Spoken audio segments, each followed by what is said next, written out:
शुरू करता हूँ अल्लाह के पाक नाम से, जो नहायत मेहरबान रहम करने वाला, जो इज़्ज़त देने वाला, जो रिज़्क़ का रज़ाक जिसने पैदा किया और जिसके कब्ज़े में मेरी रूह है।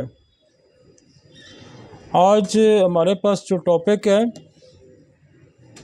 एमरजेंसी ट्रीटमेंट इन होम्योपैथी की, जो सेकंड लेक्चर है हमारा। पहला हमने फ़ीवर पे किया था, बुखार पे। तो अब हम हेड से शुरू करें कि हेड की क्या इमरजेंसी हो सकती है, हेड के अंदर क्या इमरजेंसी आ सकती है, उसको हम डिस्कस करते हैं। और ये जो हेड की इमरजेंसी है, ये होम्योपैथिक बहुत अच्छा तरीके से डील करती है, और इसमें बहुत सारी ऐसी चीज़ें हैं जो हम डिटेल से डिस्कस करेंगे। दूसरे तरीका इलाज में भी ये बड़े मुश्किल से हेड की इमरजेंसी कंट्रोल होती हैं, लेकिन होम्योपैथी अगर आपको सही समझ के दवा दी जाए और आप कॉजेटिव फैक्टर को एड्रेस करके दवा देंगे, तो इतनी मज़ेदार इमरजेंसी जो है हेड की ठीक होती है, जिसमें स्ट्रोक है, जिसमें हेडेक है, जिसमें सीज़र है, फिट्स हैं, जिसमें आपकी ट्राइजेमिनल एलर्जिया है। तो वो सारी एक हम आपको लिस्ट भी देंगे मेडिसिन की हेड की। हम सिर्फ हेड की डिजीज़ तो बहुत ज़्यादा हैं, लेकिन हम सिर्फ हेड की इमरजेंसी करेंगे कि हेड के अंदर क्या इमरजेंसी आ सकती है। No text found at that location.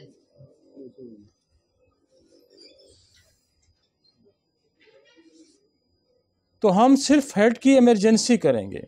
Head की जो डिजीज़ हैं वो तो बेशुमार हैं, और उस पर तो पूरा एक डिपार्टमेंट है न्यूरोलॉजी पे और हेड पे। लेकिन हम सिर्फ इमरजेंसी करेंगे कि इमरजेंसी अगर कोई हेड की हमारे पास आ जाती है, तो हम उसमें हमारे पास क्या ट्रीटमेंट है और किस तरह उसको हम हैंडल करेंगे। तो आज हमारे पास, और इस सीरीज़ में, इमरजेंसी सीरीज़ में, मेरे साथ अमेरिका से होते हैं डॉक्टर ख़ान साहब, जो इमरजेंसी स्पेशलिस्ट हैं। वो मेरे साथ कंसल्टेशन पे होते हैं हर लेक्चर में, और जितनी हमारी सीरीज़ चलेगी वो हमारे साथ कंसल्टेशन पे होंगे। तो क्योंकि उनकी इमरजेंसी की एक्सपर्टी है, हम इमरजेंसी के टॉपिक सारे प्रिपेयर करते हैं मिलके, और थेराप्यूटिक सारा जो है वो मैं करता हूँ। और इस तरह से हम इसको समझ के करेंगे तो बहुत सारा होम्योपैथी बरादरी को, या दुनिया में जहाँ भी होम्योपैथ डॉक्टर बैठे हुए हैं, उनको फ़ायदा होगा।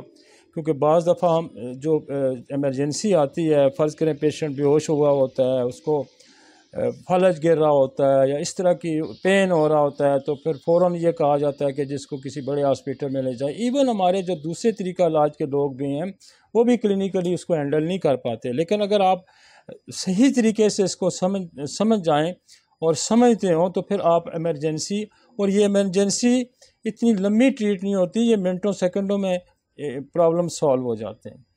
तो इससे पहले कि मैं टॉपिक को शुरू करूं, हम एक अफ्रोज़म जो है हमारी रूटीन होती है, और उसको मैं पढ़ता हूँ।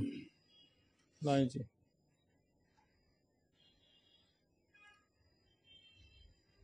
ये अफ्रोज़म नंबर 75 है। यक तरफा अमराज की पहली किस्म में इस बात का ताल्लुक मालज की समझ और अदराक पर मुनसर है कि वो मर्ज़ का खाका तैयार करने के लिए जो अलामात दरकार थी वो हासिल ना कर सका या कर सका। होता ही है कि सारा इन्हिसार जो है ना, वो केस टेकिंग पे है। अगर आप केस टेकिंग सही नहीं करते, तो आप चाहे केस रेपर्टाइज करते हैं या चाहे आप कोई भी तरीका इख्तियार करते हैं, आप केस ही आपने गलत ले लिया, कॉजेटिव फैक्टर ही आपको नहीं पता चला, वजह ही नहीं आपको पता चली, आप उस नतीजे पे नहीं पहुंचे जो इलाज का एक पहला हिस्सा है कि पहले आप बीमारी को समझें, और आपने बीमारी ही नहीं समझी, तो ज़ाहिर आप बीमारी ही गलत समझ बैठे तो इलाज भी गलत होगा। तो ये मनसर है आप पे। हनीमन ये कह रहा है कि ये तो फिर केस टेकिंग वाले पे मुनसर है कि वो अलामात कैसे लेता है या वो केस टेकिंग कैसे करता है। मैं आपको यहाँ इस अफरोज़म के साथ एक वाक़या कोई 5-6 दिन पहले का आपको सुनाता हूँ। मेरे पास एक बच्ची आई, उसकी उम्र थी कोई 10-12 साल। उसका बीपी कंट्रोल नहीं हो रहा था और उसका बीपी पिछले 2 वीक्स से कंट्रोल नहीं हो रहा।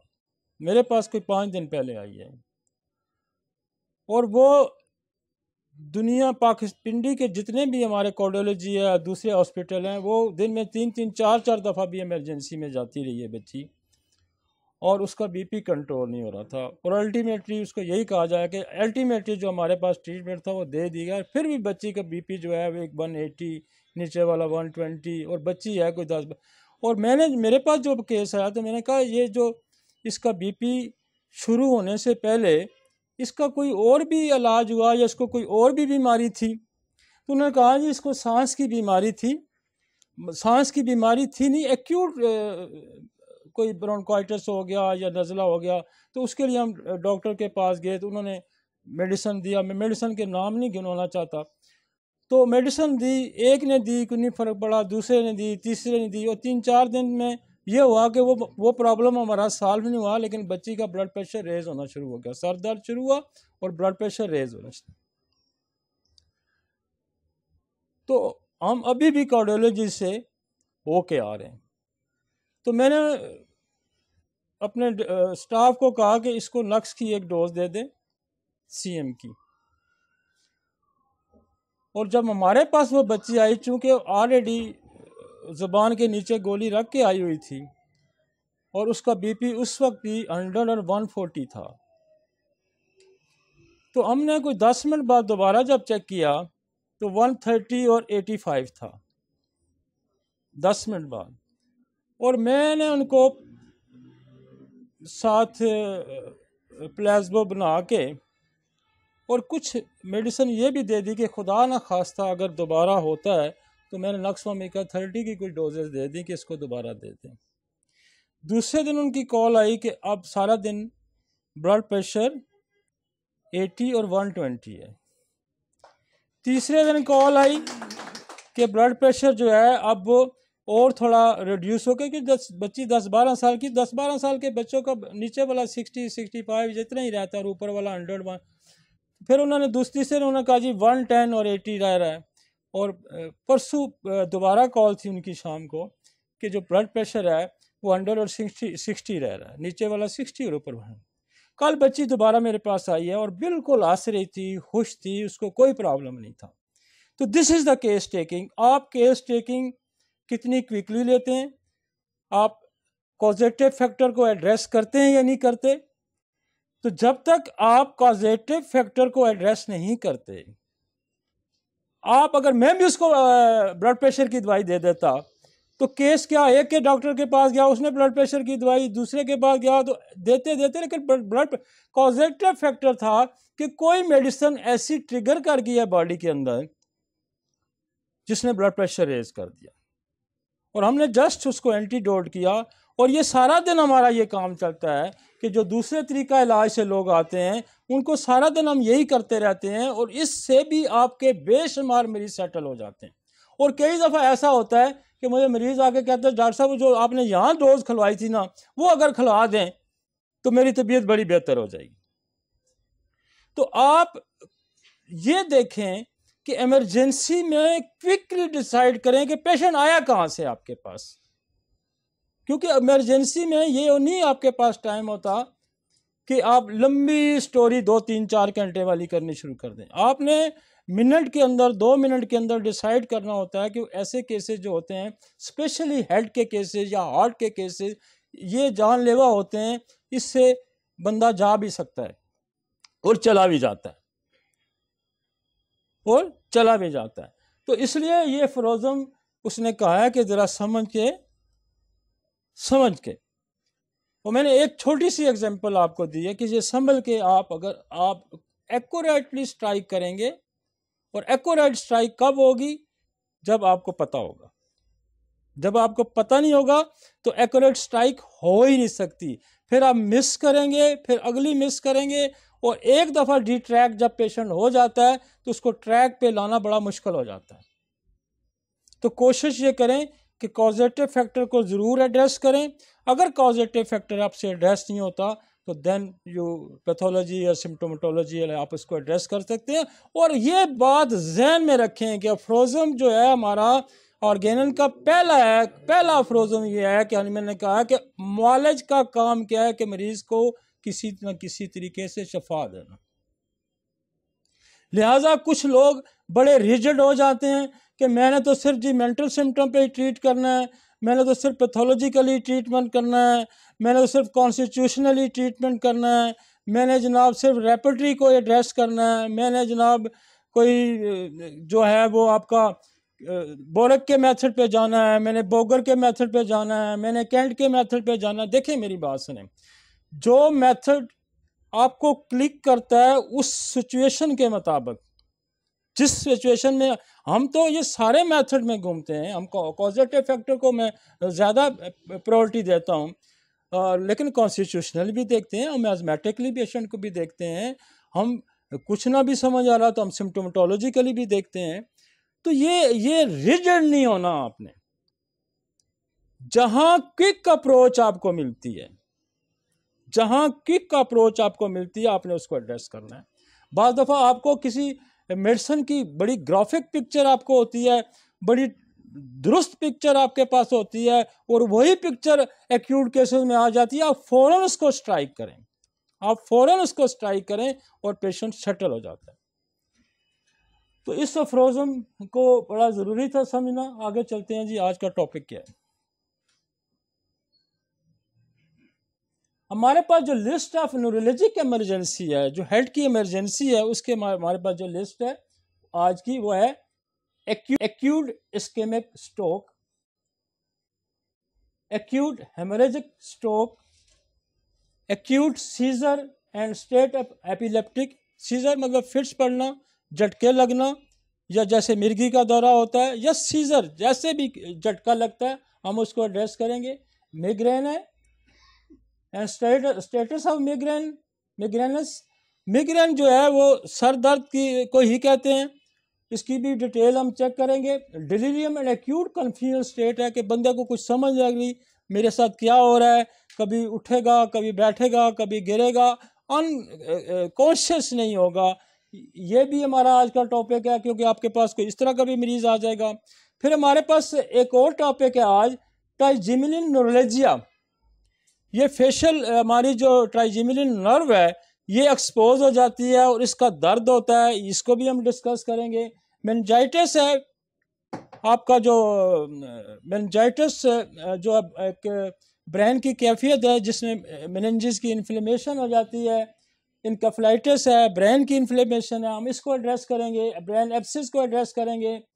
फिर मेटास्टेटिक ब्रेन ट्यूमर्स हैं, इंक्रीज इंट्राक्रीनल प्रेशर्स, कि ब्रेन के अंदर कोई ट्यूमर भी हो सकता है, उसकी वजह से भी आपके पास प्रेजेंटेशन आ सकती है कि जिस बंदे को सर दर्द है, इसको बेहोश हो गया है, इसके साथ कुछ, तो उसको भी हम एड्रेस करें।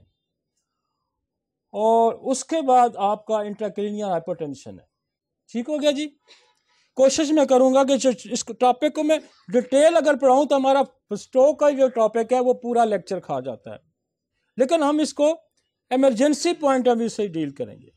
कोशिश करेंगे कि आपको समझाने में बेशक घंटा आधा घंटा लग जाए, एक दफ़ा समझ आ जाए तो सारी ज़िंदगी काम आता रहेगा। तो हम पहले क्या करेंगे, स्ट्रोक। स्ट्रोक जो है ये ब्रेन की एक कैफियत है और उसमें फॉलज भी हो सकता है, उसमें बंदा बेहोश भी हो सकता है, उसकी नज़र भी जा सकती है, उसकी समात भी जा सकती है, वो ट्रैगर और स्पीच भी इसकी ख़राब हो सकती है, चलने में दुश्वारी हो सकती है, इसकी बहुत सारी प्रेजेंटेशन है। लेकिन आपके पास स्ट्रोक स्लो भी होता है, लेकिन ज़्यादातर सडनली स्ट्रोक्स होते हैं और मरीज़ आपके पास उठा के लाया जाएगा कि जिसको फालज हो गया, अब बोल नहीं रहा, अब सुन नहीं रहा, अभी बेहोश हुआ है। तो ये सारी कैफियतें आएंगी, तो समझ लें कि आपका पहला ध्यान स्ट्रोक की तरफ जाना चाहिए।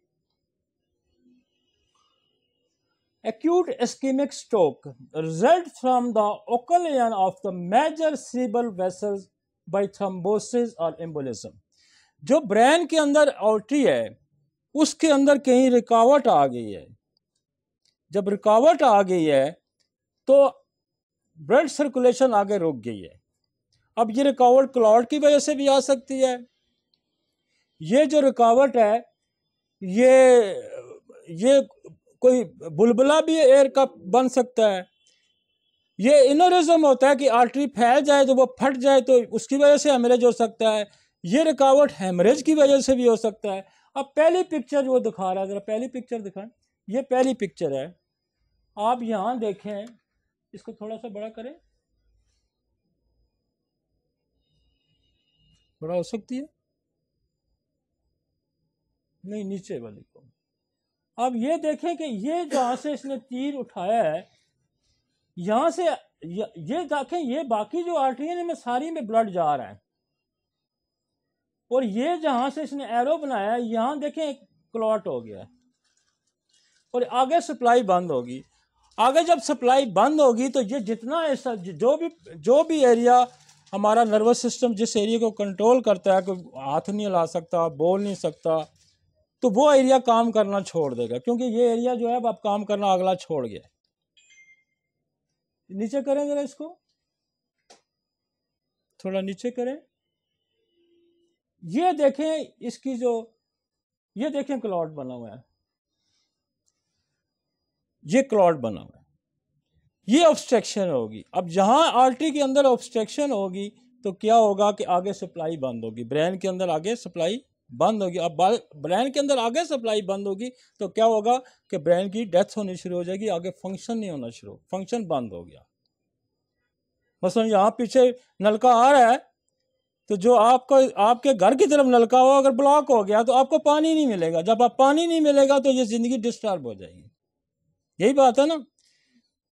तो ये जंग का एक असूल भी होता है कि दुश्मन की सप्लाई लाइन काट दी जाती है, पता है ना। जब सप्लाई लाइन काटी गई तो आगे जो फौज है वो भूखी मरेगी। आसान सी समझ की बात है कि जंग होती है तो क्या सबसे पहले कोशिश होती है कि दुश्मन की सप्लाई लाइन काटी जाए। तो मर्ज भी क्या करता है, ये मर्ज क्या करता है कि यहां क्लॉट होकर आगे सप्लाई लाइन बंद कर देता है। सप्लाई लाइन बंद होगी तो दुश्मन मरना शुरू हो गया, क्योंकि मर्ज का दुश्मन जो है वो मरीज है। तो आप यूं समझें कि ये सप्लाई बंद। अब हमारे पास मेडिसिन होती हैं, और कुछ मेडिसिन हमारी ऐसी होती हैं कि जो मिनटों सेकंडों में अगर ये यहाँ से रिमूव नहीं होता तो ये डिफरेंट चैनल से, ये पीछे भी एक सप्लाई लाइन ऊपर पड़ी होती है, किसी ना किसी तरीके से टिश्यूज को एक्टिवेट करके नर्वस सिस्टम को तेज करके वहां सप्लाई बहाल की जाए। बहुत दफा होता है ना, एयर ट्रैफिक आ जाती है, यहां प्रॉब्लम हो गया, सप्लाई खत्म होगी तो क्या फिर एयर ट्रैफिक देते हैं ना कि यहाँ सामान पे सैलाब आ जाता है, किसी जगह पे लोग फंस जाते हैं, तो फिर क्या तरीका किया जाता है कि कोई और तरीका किया जाए कि ये सप्लाई बहाल करने में तो टाइम लगेगा, इसलिए कोई और तरीका इख्तियार किया जाए। जैसे सैलाब में लोग गिर गए, जलजिला आ गया दवाल, तो वो क्या होता है कि एयर ट्रैफिक जो है जिसको नीचे से जाने में कोई मसला नहीं, एयर ट्रैफिक के जरिए चीज़ें फेंकी जा सकती हैं। इंसान के अंदर खुदा ने एक ऐसा निज़ाम रखा हुआ है कि जब एक सिस्टम बंद होता है तो फिर कोशिश की जाती है कि अल्टरनेटिव सिस्टम से कहीं से सप्लाई दी जाए ताकि इसको, लेकिन इसके बावजूद भी जब बंदा पैरालाइज कर गया, नहीं सेटल होगा, तो इसका मतलब है कि जिस्म ने पूरी कोशिश की लेकिन मामलात ज़्यादा सीवियर हैं, ख़राब हो गए। वो मेडिसिन मैं आपको यहाँ बताऊंगा कि इसमें मेडिसिन आपकी स्ट्रोक में कौन सी यूज़ होगी। अब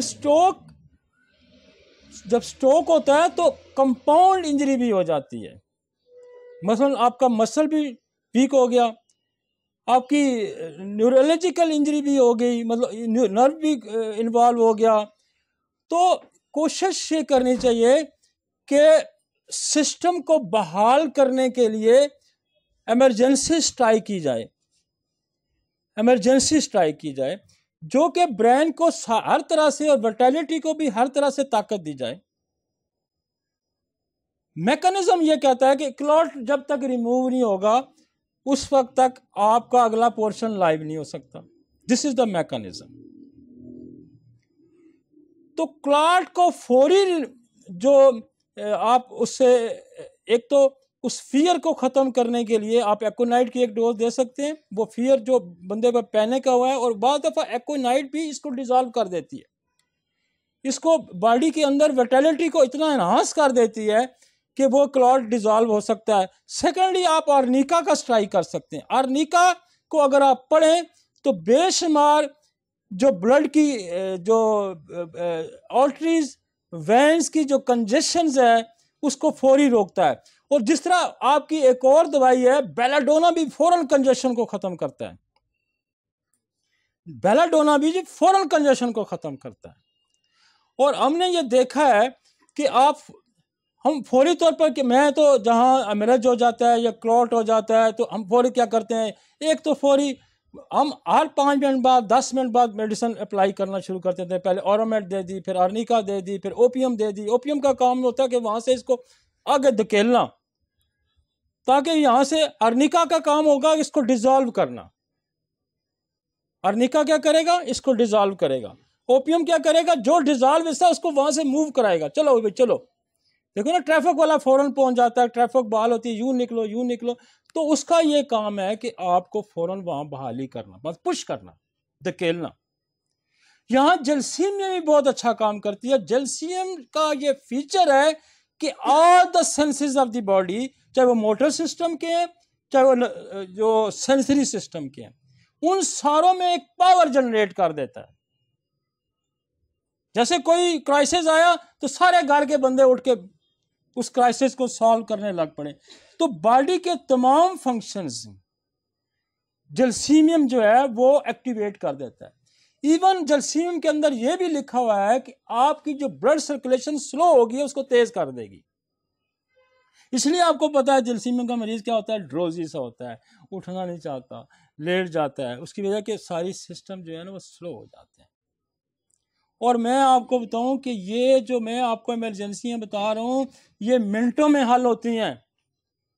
हमने स्ट्रोक के पेशेंट 2-2, 4-4, 6-6, 10-10 मिनट के अंदर उठाए हैं और उठ के चले हैं, वो बिल्कुल चले हैं। और ये इमरजेंसियां हम रोज डील करते हैं। आप सिर्फ दवाइयों को समझने की अब इस तरह की एक और दवाई है जैसे कॉस्टिकम। अब कॉस्टिकम भी है ना कि बेसिकली ये सारी फालेज की दवाइयां हैं। अब ये क्लॉट जमा हो गया, हेमरेज जमा हो गया, ये तो बेसिकली सिस्टम पैरालाइज कहीं ना कहीं कर गया। थोड़ा सा कॉन्सेप्ट को, ये मैकेनिज्म आपको मटीरियल मेडिका में नहीं मिलेगा। ये क्लिनिकल एक्सपीरियंस है कि ये दवाइयां क्या करती हैं। ये दवाइयां क्या करती हैं, ये दवाइयां जो है बॉडी के सारे सिस्टम को पैरालिटिक कंडीशन से निकालेंगी, क्लॉट भी डिसॉल्व हो जाएगा, हेमरेज भी ठीक हो जाएगा, क्योंकि इमरजेंसी लागू कर देती हैं बॉडी के अंदर। इमरजेंसी ना, मतलब ओपियम भी इमरजेंसी नाफज कर देगी, अर्निका भी इमरजेंसी नाफज कर देगी, जलसीम भी अभी इमरजेंसी, कॉस्टिकम भी इमरजेंसी, प्लम्बोमेट, ये सारी बॉडी के स्लो सिस्टम को एक्टिवेट कर देंगी। तो जिस वजह से क्लॉट बन रहा है, जिस वजह से हेमरेज बन रहा है, वो सारी वजह ये खुद ही पे डील करेंगी। जब इनके अंदर सारे सिस्टम एक्टिवेट हो जाएंगे, ये सारी पैरालाइटिक। देखें फलसफा ये है, कॉन्सेप्ट को जरा क्लियर करें। कॉन्सेप्ट ये है कि बॉडी का कोई भी सिस्टम पैरालाइज कर गया, ब्लड को क्लॉटिंग सिस्टम पैरालाइज कर गया, काम छोड़ गया। क्लॉट को कम करने वाला, क्लॉट को डिसॉल्व करने वाला जो फंक्शन है वो पैरालाइज कर गया। तो आप जब थेराप्यूटिक्स पढ़ते हैं तो आपको क्लॉट की दवाइयां कम मिलती हैं और पैरालिसिस की दवाइयां ज्यादा मिलती हैं। इसका क्या मतलब है कि ये और दवाइयां ये काम करती हैं, जलसी में भी काम करती है, ओपियम भी काम करती है, कॉस्टिकम भी काम करती है। और जो मैकेनिज्म की दवाइयां आपके पास, वो आर्निका है क्लॉट को डिसॉल्व करने के लिए, आपके पास लेक्सिस है क्लॉट को डिसॉल्व करने के लिए, आपके पास क्रोटाइलस है, आपके पास बोथरोब है, आपके पास वाइपरा है, ये सारी क्लॉट को डिसॉल्व करने वाली दवाइयां। और जहां कहीं आप समझते हैं जहां कहीं समझते हैं। लेक्सिस भी बहुत अच्छा क्लियर कर देती है, पोथ्रोप भी क्लॉट्स को क्लियर कर देती है। लेकिन हम चूंकि पैरालिटिक मेडिसिन को क्यों फोकियत दे रहे हैं? साथ आप वो चला सकते हैं, इसलिए दे रहे हैं कि वो बॉडी के फंक्शन को एनहांस करना है, इमरजेंसी से निकालना है, रेस्क्यू करना है। लेक्सिस भी रेस्क्यू करती है, अर्निका भी रेस्क्यू करती है, लेक्सिस बहुत अच्छा रेस्क्यू करती है, बोथ्रो बहुत अच्छा करती है, इसलिए वजह कि बंदे मार देती हैं ये पॉइजन। लेकिन आपने अगर और कुछ रिलेशनशिप का भी बड़ा आपने ख्याल करना है इस दौरान। देखिए ओपियम आपने अगर दे दी है तो जल्सियम आप फौरन नहीं दे सकते, ये बात ध्यान में रखना, केस खराब कर देंगे आप, क्योंकि आप हरी में, आप जल्दी में, लेकिन आपने अपने आप को अलर्ट भी रखना है। उस अलर्ट में एक दवाई के बाद एनीमिकल दवाई दी तो केस और खराब हो गया। एक बंदा पहले से इमरजेंसी में है और अपने उसको फिर इमरजेंसी में डाल दिया। तो ये ध्यान में रखना है कि अगर फर्ज करें आप ओपियम दे बैठे हैं और आप कह रहे हैं मेरा ओपियम से काम नहीं चल रहा, और ये ओपियम इतनी इमरजेंसी डील करती है। मेरे पास आज कोई एक हफ्ता पहले की बात है, एक पेशेंट आई, उसकी राइट साइड बिल्कुल पैरालाइज थी, बिल्कुल पैरालाइज थी, नो मूवमेंट, बिल्कुल एब्सोल्यूट नो मूवमेंट, और वो 2 हफ्ते गुजर गए थे उसको। उन्होंने डॉक्टर साहब मैं इस हाथ से खाना खाती हूँ ये। अब मैं मरीज देख रहा था, उसकी मैंने स्टोरी सुनी और मैंने लड़के को कहा इसको ओपियम 1 mg की डोज ड्रॉप डालो। आपको मैं खुदा को हाज़िर नाज़िर जान के ये यकीन से कह रहा हूँ कि मैंने एक मरीज और देखा है, और मैं मरीज आपको पता है कितने जल्दी देखता हूँ। एक मरीज मैंने और देखा है, तो मैंने पूछा हाँ जी क्या हाल आपका, बाजू उठाएं, बाजू यूं लेगी, 2 मिनट नहीं लगे, 2 मिनट लगे होंगे। मैंने कहा यूं करें, यूं बंद हो रहा है, मेरे सामने पेपर वेट, मैंने कहा उठाएं इसको, हमारे पेपर वेट उठा लिया। तो दिस इज इमरजेंसी। अगर ओपियम स्ट्राइक मिस कर गई है, देखें आपको पूरे केस को समझने में वक्त लगेगा, कॉजेटिव फैक्टर, बाद कोशिश तो करें, लेकिन आपने मरीज को निकालना भी है, तो फौरन सल्फर 30 की एक डोज दे दें। और बाद दफा मैंने देखा कि सल्फर 30 देने से भी मरीज उठ पड़ता है। सल्फर 30 ने क्या किया, ऑब्स्ट्रक्शन रिमूव की, ओपियम ने भी काम करना शुरू कर। अगर नहीं तो फिर जल्सियम आप दे सकते हैं दोबारा, आप फिर जल्सियम स्ट्राइक कर सकते हैं। और अगर आपने पहले जल्सियम दे दी और जल्सियम ने काम नहीं किया तो फिर सल्फर दे के फिर ओपियम दे सकते हैं, ताकि वो जो एक और जंग ना छिड़ जाए ना। 2 मुख्तलिफ जो एनिमिकल फोर्सेस हैं वो आपने गट्ठी वहां डाल दी हैं, तो लड़ाई शुरू होगी, बजाय इसके कि वो प्रॉब्लम सॉल्व करने के उन्होंने प्रॉब्लम को खराब करना शुरू कर, प्रॉब्लम को। अभी हमारे एक दोस्त हैं, उनकी मिसेस को प्रॉब्लम हुआ और वो रास्ते में मेरी बात हुई, मैंने कहा जी आप इसको कैम्फर संगवाएं, नहीं बेहतर हुई। मैंने कहा ओपियम की एक डोज है, नहीं बेहतर हुई। पेशेंट इमरजेंसी पहुंच गया इतनी सफ़र में, तो क्या जी नहीं बेहतर हुई। मुझे जो अब इतला मिली तो 6 घंटे गुजर चुके थे, तो मैंने कहा अब नहीं बेहतर हो रही, अच्छा नहीं बेहतर हो रही, मैं कहा सल्फर 30 की एक डोज दें। सल्फर 30, 15 मिनट बाद जल्सियम 30 दी, और मैं खुद भी यहाँ से 4 बजे 3, साढ़े 3, 4 बजे मैं जब हॉस्पिटल पहुंचा तो मेरे कमरे में कदम रखने तो पेशेंट उठ के बैठ गई। 6-7 आवर्स अनकॉन्शियस, नो मूवमेंट, आई भी ब्लिंक नहीं कर रही थी। तो हम इमरजेंसी डील करना बहुत अच्छा जानते हैं अगर आप मेडिसिन को समझते हैं। आप बिल्कुल फियर से निकल जाएं, बिल्कुल कॉन्फ्लिक्ट से निकल जाएं, कॉन्फ्लिक्ट से निकल जाएं। जब आप कॉन्फ्लिक्ट से निकल जाएंगे, कॉन्फ्लिक्ट क्या है कि ये मैं नहीं कर सकता, ये जो मैं नहीं कर सकता इसके लिए आपको स्टडी चाहिए, और जब आपके पास स्टडी हो गई तो आप कुछ भी कर सकते हैं, कर सकते हैं ना, कुछ भी कर सकते हैं। कुछ भी कर सकती है, और ये होम्योपैथी कुछ भी कर सकती है। ये ज़हन में रखें।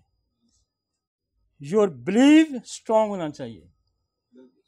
अगर आपका बिलीव स्ट्रांग नहीं है ना, हाथी कितना बड़ा होता है, शेर इतना सारा होता है, हाथी को गिरा देता है। हाथी का बिलीव स्ट्रांग नहीं है, वो शेर, उसका पता है कि शेर मुझे मार देगा। अगर उसका बिलीव स्ट्रांग हुआ तो 10 शेरों को पांव के थल्ले रोक सकता है। लेकिन उसके अंदर कॉन्फ्लिक्ट है। शेर कहता है मैं इसको मार लूंगा, तो अकेला शेर देखो ना हाथी को गिराता है, उस ज़ेबरा कितना बड़ा होता है उसको गिराता है। तो ये कॉन्फ्लिक्ट खत्म करें अपने अंदर से, ये कॉन्फ्लिक्ट खत्म करें कि ये मैं नहीं कर सकता। हम कर सकते हैं, लेकिन उसके लिए आप प्रॉपर स्टडी करें, और फिर स्टडी करेंगे, जब आपके पास नॉलेज होगा, जब अप्लाई करेंगे तो फिर कॉन्फ्लिक्ट खत्म हो जाएगा। कॉन्फ्लिक्ट खत्म हो जाएगा। तो इसके लिए कॉन्फ्लिक्ट खत्म करें कि हम इमरजेंसी डील नहीं कर सकते, हम इमरजेंसी बहुत अच्छी डील कर सकते, लेकिन उसके लिए आपके पास नॉलेज होना चाहिए, उसके बाद आपकी सेंसेस तेज होनी चाहिए, आप कैसे स्ट्राइक करते हैं। तो इसलिए ये टॉपिक हमने रखा है कि हमारे बहुत सारे जो फियर्स हैं हम उनको खत्म करना चाहते हैं। हम बहुत सारे फियर, हमने, मेरे पास एक पेशेंट आया और वो वहाँ सदर से एक हॉस्पिटल से निकल के आती है और यहाँ आके एम्बुलेंस रुकती है और पेशेंट स्ट्रोक में है, और यहाँ से एक बड़े अस्पताल के, मैं नाम नहीं लेना, वहाँ जाने चाह रहे हैं वो, लेकिन उन्होंने कहा जी, मैं किसी ने कहा कि आप 2 मिनट डॉक्टर अली को दिखाते जाएं, फिर आप निकल जाएं। हमने क्या किया, मैंने उसको कहा जल्दी में जी, मैं जाके पेशेंट देखा, बिल्कुल कॉन्शियस में नहीं, अनकॉन्शियस था, बिल्कुल नो मूवमेंट। और मैंने लड़के को फ़ौरन कहा, मैं क्या एक डोज ओरामेट की 200 की, एक अर्निका 200 की, एक ओपियम की 2, और मैंने उनको कहा 5 मिनट बाद इनको तीनों को ना देते जाएं। और ये मैं वाकया बड़ा ट्रुथ और बड़ा सच्चा वाकया है। जो ही मेरे पेशेंट कहते हैं कि हमारा गेट पे, अभी हम उसको उतार ही रहे थे तो पेशेंट हमारा कॉन्शियस हो गया, पेशेंट हमारा कॉन्शियस हो गया, होश में आ गया, तो हम उसको वापस ले आए। तो ये है इमरजेंसी। स्ट्रोक क्लियर हुआ कुछ? स्ट्रोक की जगह एक्यूट हेमरेज स्ट्रोक, ये तो हेमरेज की मेडिसिन है। पहला वाला लाइन ना, पहला वाला ये है। तो मैं तो मेडिसिन के देख के मुझे पता ये स्ट्रोक वाली नहीं, ये तो हेमरेज की मेडिसिन। अब देखें उसमें उसने क्या आर्निका डाली है, उसने बेलाडोना डाली है, ब्रायोनिया डाली है, कास्टिकम डाली है, कोकुलस डाली है, जर्सियम डाली है, ग्लोलाइन डाली है, हाइड्रोसैनिक एसिड डाली है। हाइड्रोसैनिक एसिड भी बंदे को मार देती है, ये मैं आपको बता दूं। इसके पैर दर पैर वाल होते हैं, यूं वाल एक खत्म हुआ सेकंड, जैसे एपिलेप्सी के पेशेंट होते हैं ना, जूं झटका लगा, जूं झटका खत्म हो रहा, अगला फिर स्ट्राइक कर गया।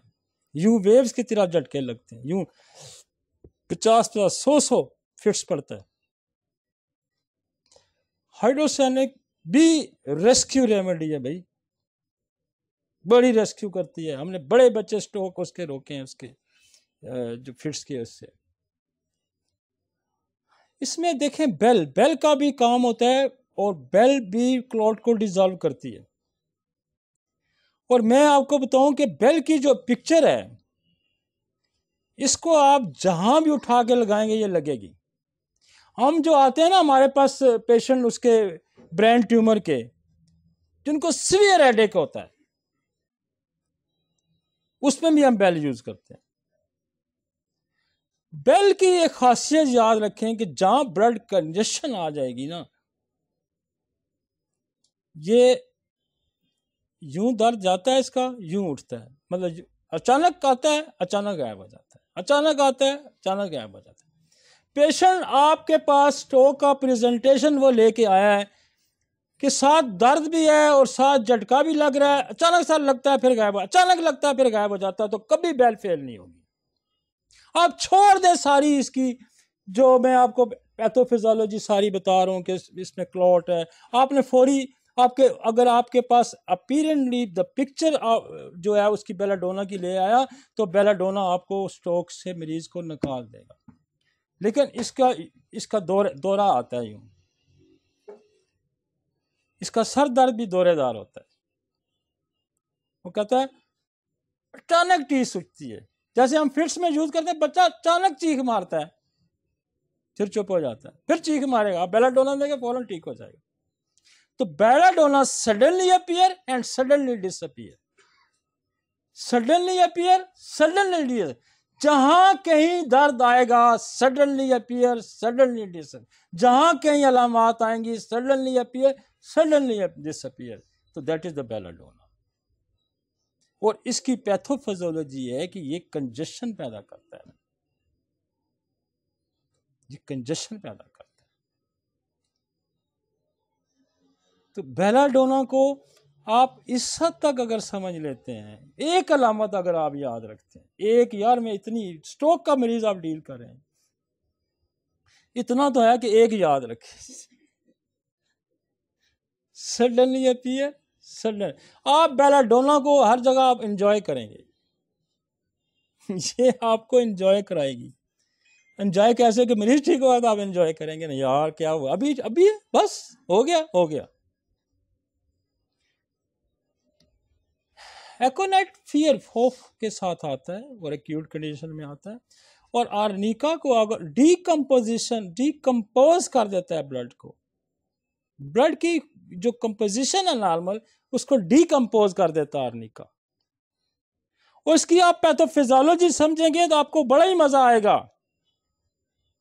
ये जो दवाइयां मैं आपको बता रहा हूं ना, इनको जाके पढ़ें, आप स्ट्रोक को डील करेंगे। और मैं समझता हूं कि दुनिया का बेस्ट कोई इमरजेंसी हॉस्पिटल है जो स्ट्रोक को डील करता है। आप यहां किसी डॉग और मल्ले में बैठ के उसको बहुत अच्छा डील कर सकते हैं अगर आप इसको समझते हैं। और दवाइयां बड़ी आम सी हैं, कोई मुश्किल तरीन दवाई नहीं है, और ये हर क्लिनिक पे मौजूद हैं। ये दवाइयां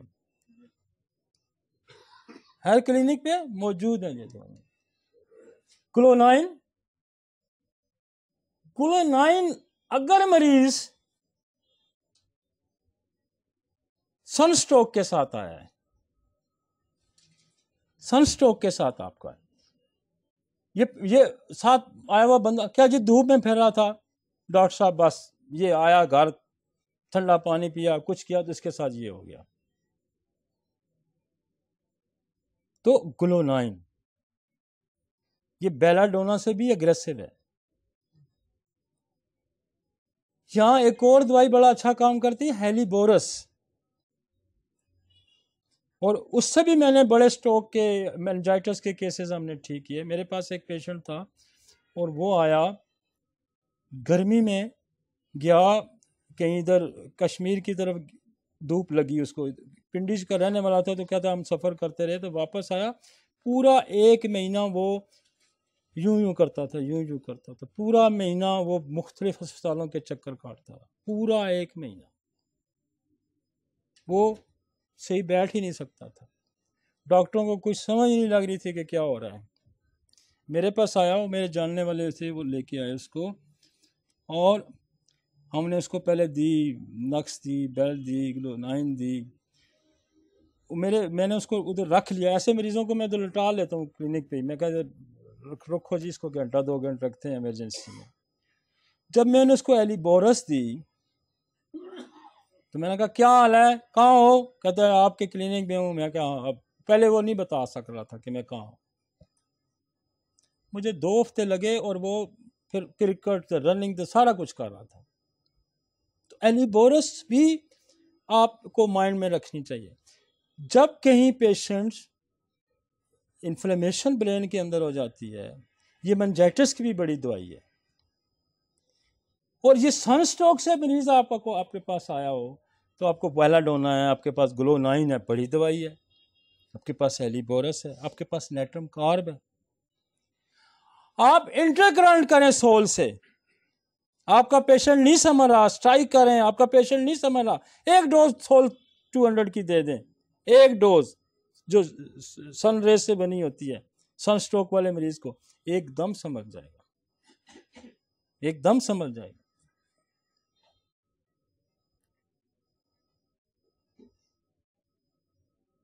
एपिकॉक अपनी बड़ी पिक्चर रखती है,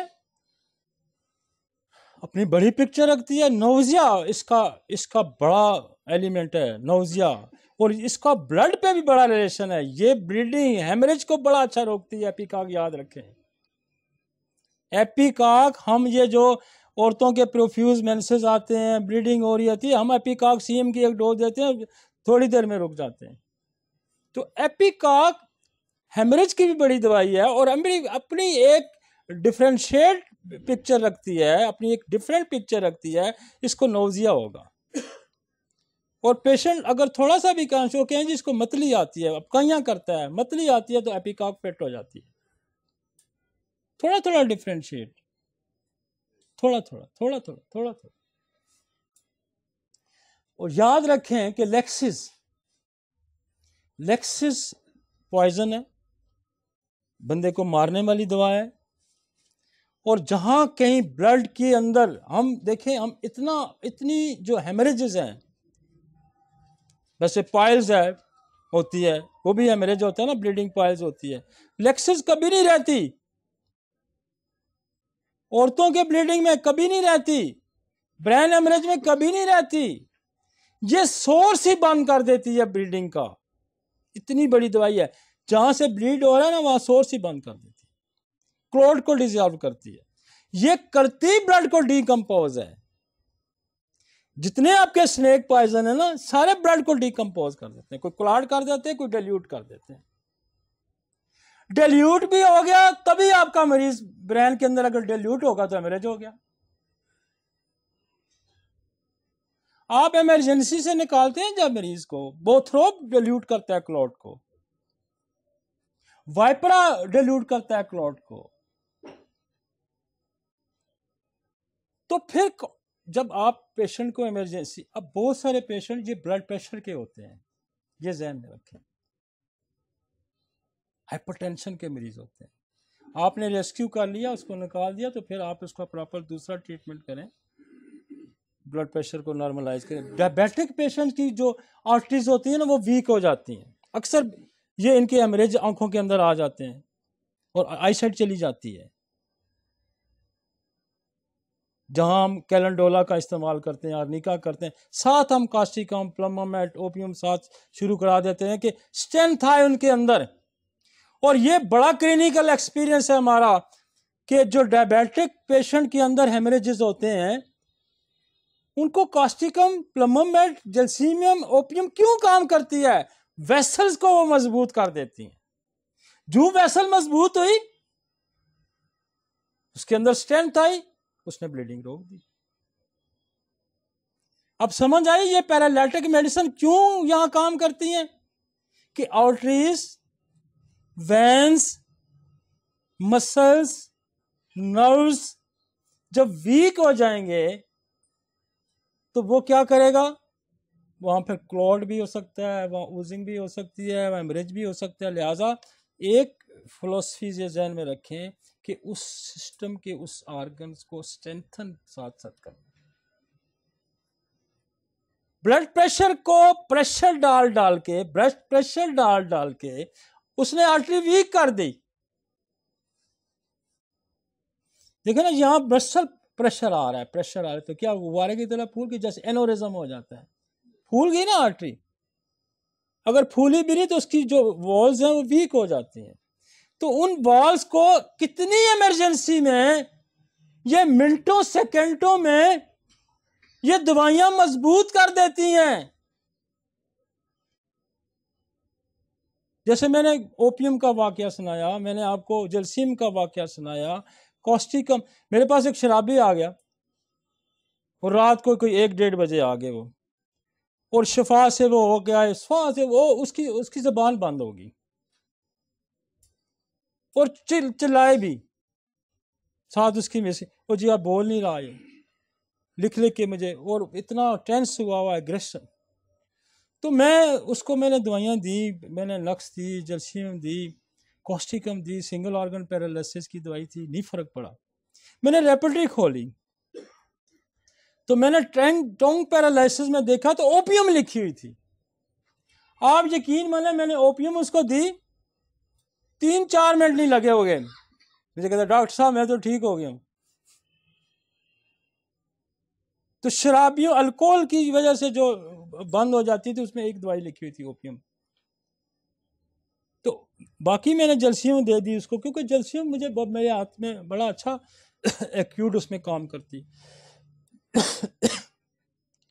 तो ये 4, 5, 6 जो दवाइयाँ हैं ये आपको जहन में बैठा रखें। आप रेस्क्यू करेंगे स्ट्रोक को, आप करेंगे स्ट्रोक को रेस्क्यू। ये मैंने थोड़ी सी साबित समझा दी।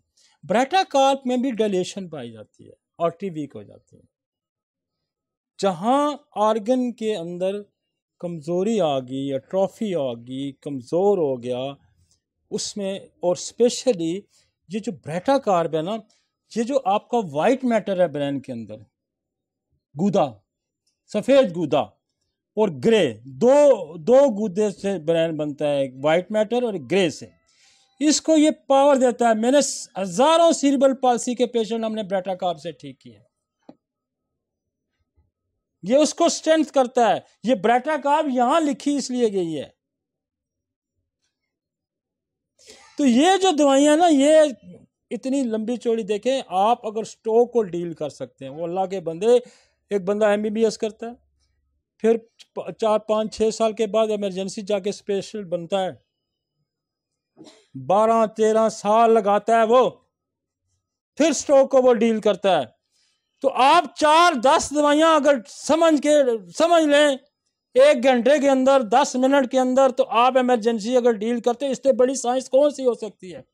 दुनिया की कोई साइंस ऐसी है? मुझे कोई बताए। मेरे बड़े दोस्त, सारे मेरे दोस्त स्पेशलिस्ट हैं, मुझे नहीं पता कोई इतना जल्दी डील कर सकता है। मेरा एक दोस्त है, उसने कहा कि जब स्ट्रोक हो जाए ना, फिर वेट एंड सी, सालों लगते हैं, 6-6 महीने, साल बंदा रिकवर करता है, इतना जल्दी रिकवर नहीं करता। आप कौन सी साइंस की बात करते हैं? और हम ये रोज करते हैं, हम रोज करते हैं। बात ये है कि ये जब आज का लेक्चर डिलीवर होगा ना, मुझे पता है कि दुनिया जान के होम्योपैथ डॉक्टर स्ट्रोक को पहले भी डील करते होंगे, और जो नहीं डील करना जानते थे वो आज डील करना सीख गए होंगे। नेक्स्ट चलते हैं। आप लफ्ज स्ट्रोक को सुन के बंदा घबरा जाता है कि अब क्या होगा, अब स्ट्रोक हो गया। लेकिन मुझे उम्मीद है कि हमने स्ट्रोक का मैकेनिज्म आपको समझाया है कि क्लॉट हो जाएगा।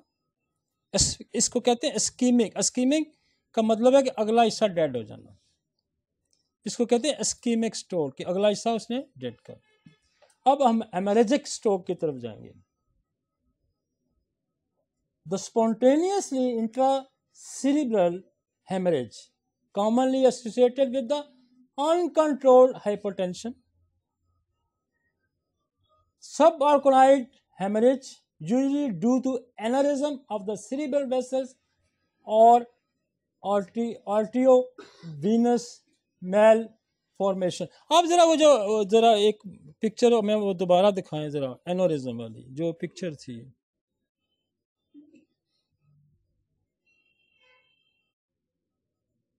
ये एनोरिज्म, ये जो लेफ्ट पे पिक्चर है, ये देखें, ये आर्टरी बेसिकली उस तरह की थी जिस तरह बाकी आर्टरीज हैं।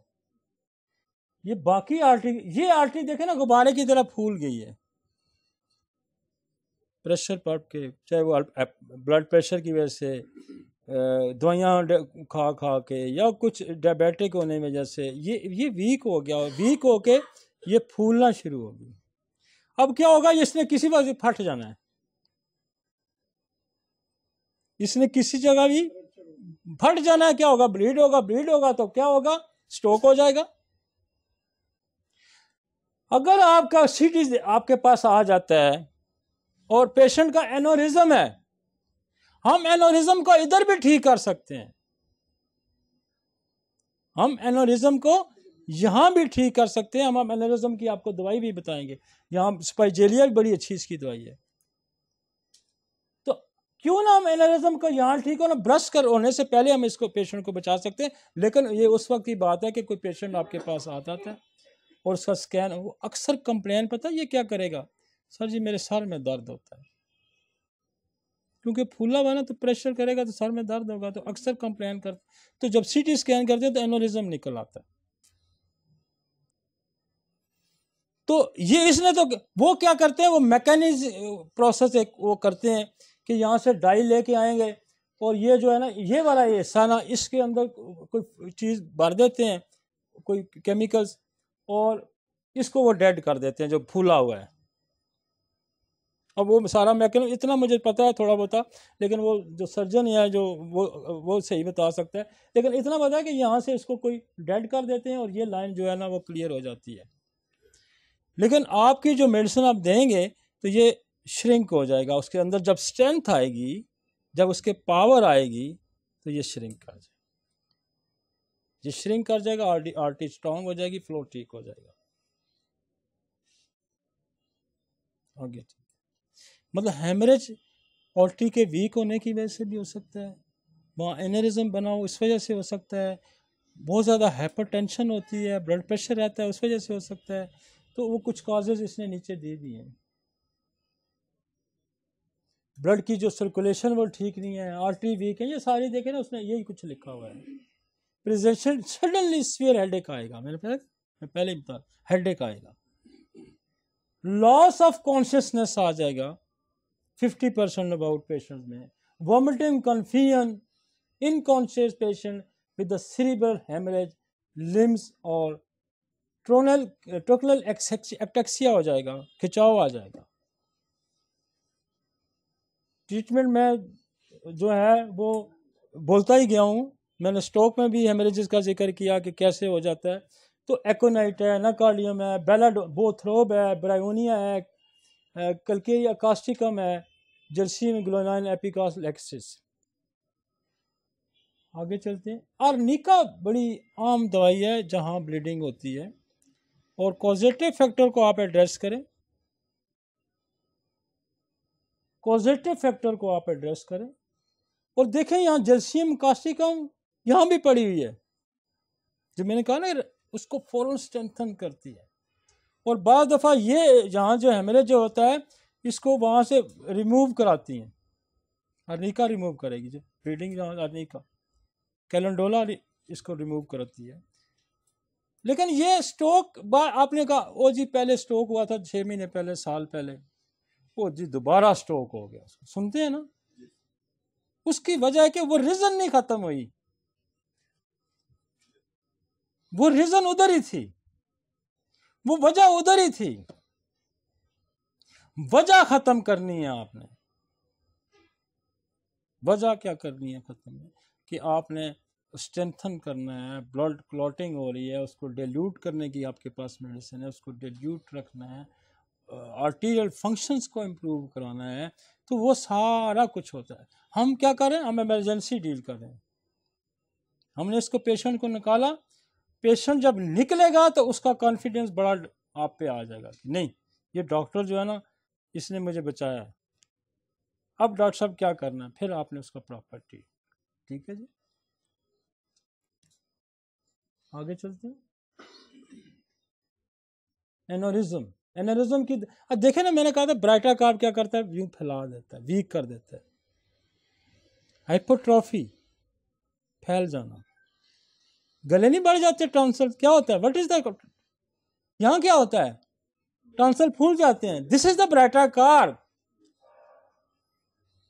आई समझ इसकी फिलोसफी यार, जब आप ये समझ लें तो आप उठा के जहां मर्जी लगाएं इसको। टॉन्सल क्या होते हैं, इनलार्ज, ये भी क्या आर्टरी इनलार्ज, बढ़ गया, दिल बढ़ गया, फैल गया। तो ब्राइटा कार्ब फैलने के अमल को स्ट्रेंथन करता है। बड़ी ज़बरदस्त दवाई है ये आर्टीरियल उसकी, ये और इसकी, और दूसरा प्रेटाम्योर जो आर्टीरियल सेक्लरोसिस हो जाता है, और सेक्लरोसिस होके ब्लड क्लॉट बनता है, आर्टरी नैरो हो जाती है, नैरो होके ब्लॉक कर देती है। प्रेटाम्योर बहुत अच्छा करती है। ये लॉन्ग ट्रीटमेंट्स। एक्यूट आपने कैसे निकालना है वो मैंने आपको बताया, आर्निका, ओपियम, जर्सियम, कास्टिका, लेक्सिस। एक्यूट से हम निकल जाए। जहाँ कहीं रुकता है सल्फर 30 की दें, जहाँ कहीं रुकता है रेडियम की एक डोज दें, काम चल पड़ेगा।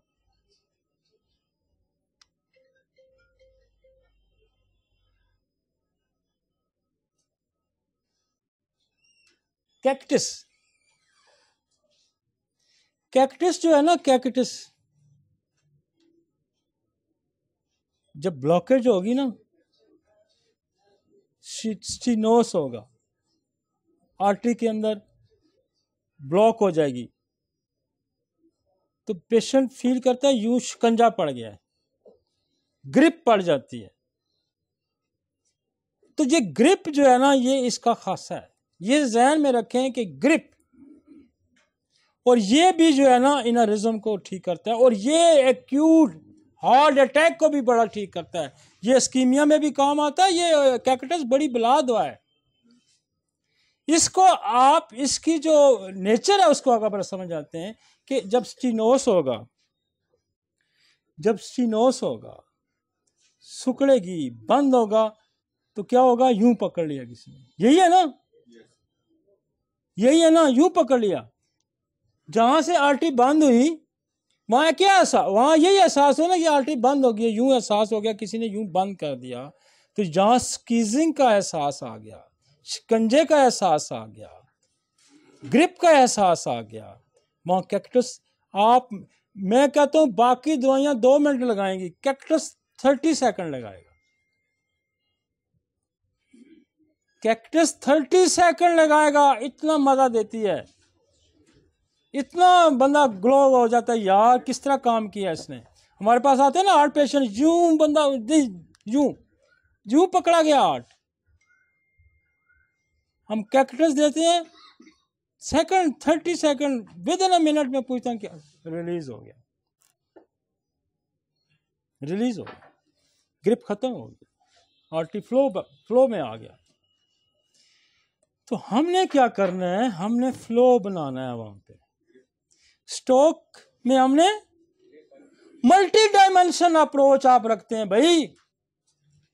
आप एनरिज्म को ठीक करने के, आप क्लॉट को ठीक करने के लिए, आप सारी नर्वस सिस्टम को, मसल्स को, ब्रेन को स्ट्रेंथन करने की आपके पास दवाइयां। यार आप कहां से होम्योपैथी को पकड़ेंगे, आप जिधर से भी आप जिधर से भी इसको पकड़ेंगे ये आपके काम आएगी। मैं थेराप्यूटिक्सली हम क्यों आपको पढ़ा रहे हैं, मैं मटीरिया मेडिका पे लेक्चर शुरू में मैं देता था, लेकिन हम फेस क्या कर रहे हैं, हम फेस क्या कर रहे हैं। हमारे पास बुखार आ गया, डंगी आ गया, फलाना बुखार, टाइप, फेस क्या कर रहे हैं भाई। आपने टाइफाइड पढ़ी आप भूल जाएंगे, आपने बैक्टीरिया पढ़ी आप भूल जाएंगे, और निका भूल जाएंगे। लेकिन थेराप्यूटिकली आपको चीजें 5-7 मेडिसिन आपकी ट्रिप पे आ जाएंगी। यार स्ट्रोक है, मुझे जर्सियम याद रखनी है, मुझे अर्निका याद रखनी है, मुझे कास्टिकम याद रखनी है, मुझे ओपियम याद करनी है, मुझे प्लम्बम याद करनी है, मतलब 5-4-6 मेडिसिन यू टिप्स पे आनी चाहिए, फिर आप स्ट्राइक कर सकते, फिर आप स्ट्राइक कर सकते। और जो जो पेशेंट संभलता जाए आप उसकी हिस्ट्री साथ साथ लेते जाएं। फैमिली में हिस्ट्री है, फैमिली में कैंसर है, शुगर है, ब्लड प्रेशर है, क्या है, जब वो तो होश में ही नहीं होगा ना, आपने रेस्क्यू कर लिया, फिर आप उसको मैनेज करते जाएं, फिर आप उसको क्योर करते जाएं, ठीक है। और कॉजेटिव फैक्टर फिर एड्रेस करें ताकि अगला अटैक ना हो। वो कहते हैं ना सेकंड अटैक फिर जानलेवा है।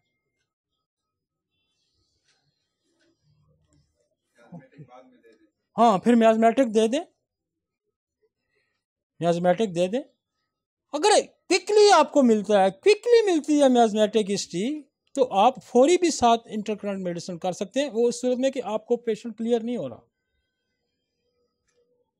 ये जो मेडिसिन मैंने आपको बताई है ये आपको फ़ौरन रेस्क्यू कर देंगी। पेशेंट आपका कॉन्शियस हो जाएगा, फिर आप भले 2 4 5 10 मिनट लगा के आप उससे प्रॉपरली करके उसको ट्रीट करते हैं। लेकिन हमने एक्यूट से निकालना है उसको, हमने उसको इमरजेंसी से निकालना है। हम इमरजेंसी पढ़ रहे हैं, हम पढ़ रहे हैं इमरजेंसी ट्रीटमेंट। मैंने बेशुमार लेक्चर्स हैं ट्रीटमेंट पे, लेकिन हम चूंकि ये सीरीज ऐसी कर रहे हैं कि हमारे पास क्लिनिक में बंदा आता है, स्ट्रोक में आता है, तो हम उसको कैसे उससे निकालेंगे, इस कॉन्सेप्ट। और मैं आपको यकीन से कह सकता, ये कुदरती आया है टॉपिक। मैं पिछले 20 साल से लेक्चर दे रहा हूँ, मैंने बेशुमार टॉपिक किए हैं, बेशुमार टॉपिक किए हैं। ये खुदा कोई मेहरबानी कर देता है, ये खुदा ने हम पे मेहरबानी की है। मेरा एक दोस्त है वहाँ अमेरिका में होता है, तो उससे मेरी पिछली, हालांकि वो है इमरजेंसी स्पेशलिस्ट है, लेकिन होम्योपैथिक भी, मॉर्फी का भी साथ असिस्टेंट है। तो उन्होंने ऐसे ही, मैंने कहा यार आपका क्या फ़ायदा, आप इमरजेंसी डील करते हैं तो आप क्या, उन्होंने कहा जी मैं टॉपिक बनाता हूँ, आप टॉपिक डिलीवर करें, आप होम्योपैथी साथ उसमें अंदर डालें, होम्योपैथिक से मैं आपको टॉपिक देता हूँ कि इमरजेंसी में कौन कौन से चीज़ें आती हैं। तो हमने एक नई सीरीज शुरू करी और हमने हेड टू टो करना है इमरजेंसी, हेड टू टो करनी है हमने इमरजेंसी इंशाल्लाह, चाहे मेरे 10 लेक्चर हो जाएं। इमरजेंसी हमने सीखनी है, समझनी है, पढ़नी है और हमने करनी है प्रैक्टिकल। आगे चलते हैं।